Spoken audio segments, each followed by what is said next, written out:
A question that comes up often is whether soy-based foods have any beneficial effects in terms of reducing the risk of developing cancer, or potentially detrimental effects in terms of increasing the risk of cancer. And so one of the things that's interesting is that soy itself is genetically modified 95% of the time. There was a study that came out a few years ago looking at actually genetically modified corn, not soy per se. But what they found is that when you fed a rat a particular type of genetically modified corn, they developed cancers at a much greater rate than those that were not getting genetically modified corn. Additionally, when the rats were consuming the herbicide that is typically sprayed on genetically modified corn, they actually found that they also developed breast cancers at a significantly higher rate than those that were not getting that herbicide.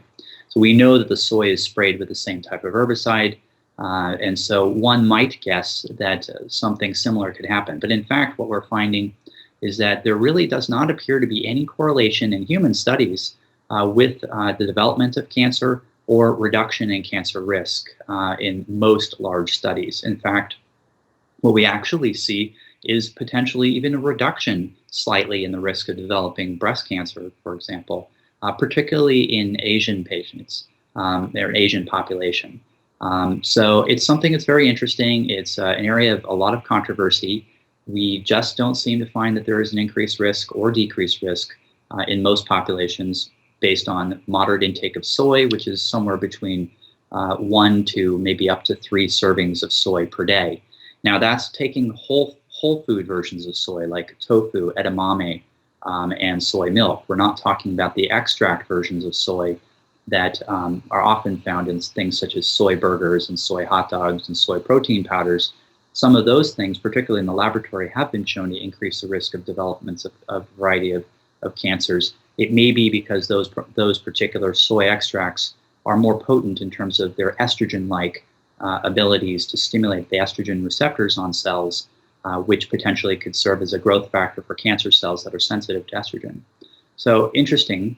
There have been studies looking also at populations of ladies who have had breast cancer and they're breast cancer survivors who then are basically soy consumers versus less soy consumers. And they found actually that in that population of people who consumed greater quantities of soy, even though they were counseled to not consume large quantities of soy, had actually a lower risk of developing a breast cancer recurrence.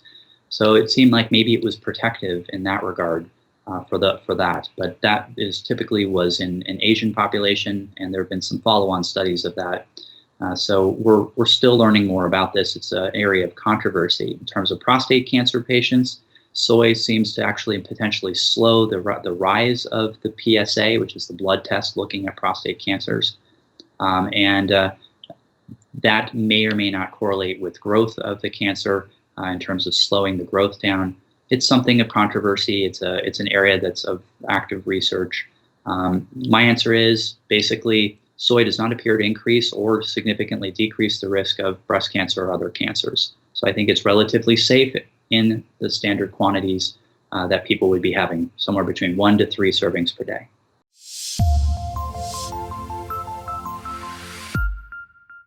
Hi, I'm Wendy Hartley, co-founder of Breast Cancer Answers. You know, not every breast cancer patient benefits from chemotherapy. When I was diagnosed, my doctor thought I would need chemotherapy.